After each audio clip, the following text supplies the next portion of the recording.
Praise the Lord, my dear subscribers, my dear children, my dear brothers and sisters. ఈరోజు మన story name నోవాహు. నోవాహు గురించి మీకు అందరికీ తెలుసు కానీ ఇంకోసారి తెలుసుకోండి నా వీడియో ద్వారా. అయితే నోవాహు గారికి మొదట ఏమైంది, తర్వాత ఏమైంది, ఆయనకు వచ్చిన సమస్య నుంచి ఎలా బయటపడ్డారు, దేవునితో కలిసి ఆయన తీసుకున్న నిర్ణయాలు, ఎలా ఆయన ఫ్యామిలీ అంతటిని రక్షించుకున్నాడో అవన్నీ చూద్దాం. చివరి వరకు ఏమైందో ఈ స్టోరీ చూద్దాం. మరి ఈ స్టోరీని లాస్ట్ వరకు మీరు వీడియో చూడండి, లైక్ చేయండి, షేర్ చేయండి, సబ్స్క్రైబ్ చేయండి, కామెంట్ పెట్టండి. స్టోరీలోకి వెళ్దాం. ఓకే పిల్లలు, ఇప్పుడు స్టోరీలో పిక్చర్స్ చూడండి, నేను ఎక్స్ప్లెయిన్ చేస్తాను. అయితే నోవాహు కాలంలో ఏమైందో ఏంటేంటి అరాచకాలు అయ్యాయో చూద్దాం. అలా తరతరాలు గడిచిన కొద్దీ ప్రజలు ఎక్కువ మంది అయిపోవడము, ఆ ప్రజల్లో దుర్మార్గము, అల్లరి, ఇంకా అనేక చెడు వ్యసనాలు మొదలయ్యన్నమాట. మనుషులు చంపేయడము, నెక్స్ట్ విగ్రహారాధన చేయడము, విగ్రహాలను చేసుకొని వాటిని పూజించడము, సూర్యచంద్ర నక్షత్రాలను పూజించడము, మొక్కడము, మనుషుల్ని చంపేయడము, ఇలా చెడ్డ వేషాలు వేస్తున్నారన్నమాట. అలాగా ఇదంతా చూస్తున్నాడు నోవాహు. విగ్రహాలు చేసుకొని పూజించడము, మళ్ళీ త్రాగుడు, మరి ఆడవాళ్ళకి హింసించడము, పేదవాళ్ళకి కొట్టడము, అలాగా అల్లరితో కూడుకుంది లోకమంతా. నోవాహు ఇదంతా గమనిస్తున్నాడు. దేవునితో అంటున్నాడు, దేవుడు ఈ దుర్మార్గాన్ని ఎంతకాలం కొనసాగిస్తాడో అని.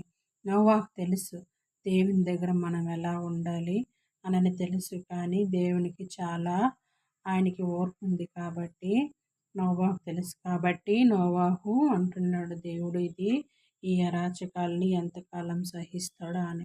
నెక్స్ట్ పేజ్లోకి వెళ్దాము.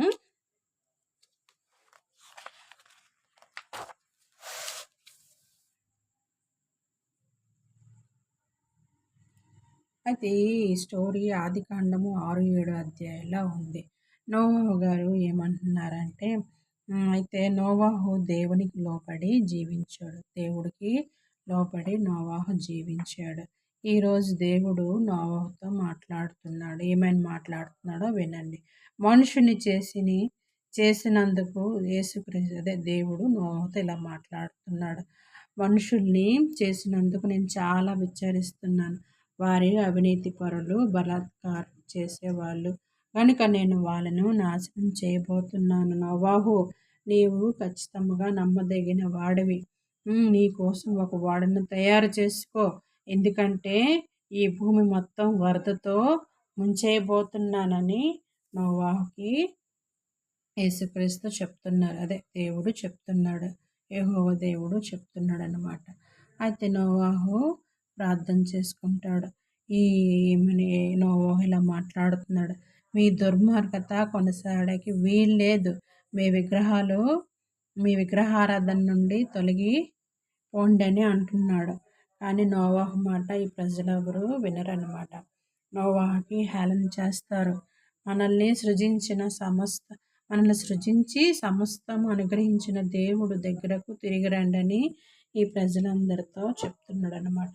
చెప్తుంటే నోవాహుకి ఇలా అంటున్నారు, నాకున్నదంతా దేవుడిచ్చింది కాదు, నేను దొంగతనం చేశానని ఒక ఆయన అంటున్నారు.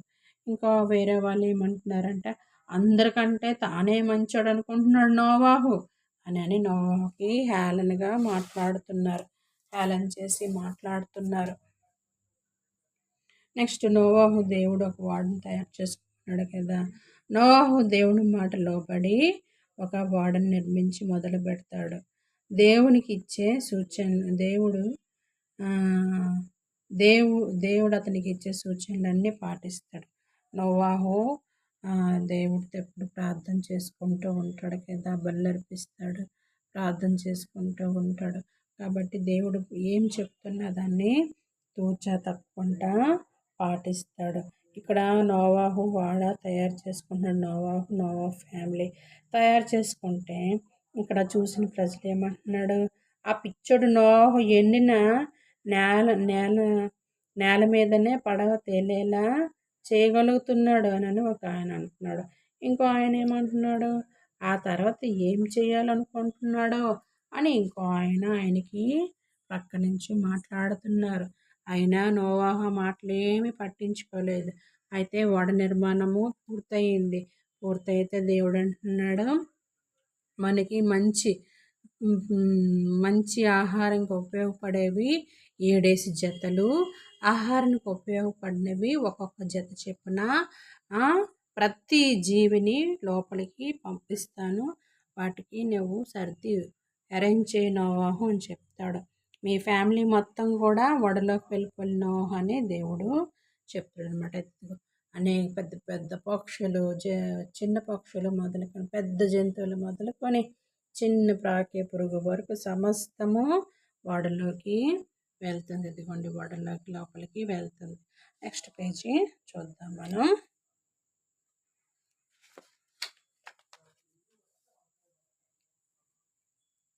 అయితే ఇక్కడ వీళ్ళు అనుకుంటున్నారు, అందరు వెళ్ళిపోయారు కదా, నోవాహు వాడైతే కట్టాడు కానీ డోర్ ఎవరు వేస్తారా అని ఒక ఆయన అంటున్నాడు. ముసలి నోవాహు 120 సంవత్సరాలు కట్టాడురా బాబోయ్, ఎలా కట్టాడో, మరి డోర్ ఎవరు వేస్తాడో అని ఇంకొకరు ఆయన అంటున్నారు. నోవాహు ఎన్ని సంవత్సరాలు కట్టాడు వాడని? 120 సంవత్సరాలు, 120 years కష్టపడి చదివాడు, కట్టాడు వాడని. అతడు పిచ్చివాడై ఉండాలి, లేదా మనకి తెలియని విషయం అతనికి తెలిసే ఉండాలని ఒక ఆయన అంటున్నారు. ఏమంటున్నారు ఒక ఆయన, అమ్మ నోవాహు ఇన్ని సంవత్సరాలు కష్టపడి కట్టాడు, ఇన్ని సంవత్సరాలు కష్టపడి కట్టాడు, మరి డోరు వేయడం ఎలాగా మరి తెలియదా నోవాహుకి అని ఒక ఆయన అన్నాడు. నోవాహు చాలా తెలివైనాడు, దీని తర్వాత ఇంకేదో అవుతుందేమో చూద్దాము అని ఇంకో ఆయన అంటారనమాట. అయితే కొన్ని రోజులు గడిచాక వర్షం స్టార్ట్ అవుతుంది. ఇక కొండ మీద ఓడ ఉంటుంది, వీళ్ళందరి కింద ఉంటారు. వర్షం స్టార్ట్ అవుతుంది. ఒక ఆమె అంటుంది, అమ్మ నోవాహు తెలివైన వాడే వాడిని కట్టించుకున్నాడు, చక్కగా వాడలో ఉన్నాడు అని. ఇంకో ఆమె అంటుంది, ఇక్కడ అంత పెద్ద వర్షమే వచ్చేదిలే, ఇలా వస్తుంది అలా తగ్గిపోతుందని ఇంకో ఆవిడ అంటుంది. అయితే ఏమైంది, 40 రాత్రులు 40 పగళ్ళు ఏకధాటిగా వర్షము పడుతుందన్నమాట. పెద్ద వర్షం, కుండతో మనము బోర్లిస్తే అంత వాటర్ ఒక్కసారి పడిపోతుంది, అంత చినుకు, ఒక్కొక్క చినుకు అంత పెద్ద అన్నమాట. అయితే ఇదిగోండి మొత్తం ఊరంతా ముంచింది, ఓడ ఒక్కటే తేలింది, పర్వతాల వరకు వచ్చిందనమాట వర్షం, వాటర్ నేల మీద నీరు ప్రవహిస్తుంది, పర్వతాల కంటే పైకి చేరుకున్నాయి, భూమి అంతా నీళ్ళతో నిండింది. కేవలం నోవాహు మహావాడ మాత్రమే నిలిచింది. ఆ జలప్రలయము దుర్మార్గత నాశనం చేసింది, దుర్మార్గులందరికీ నాశనం చేసింది.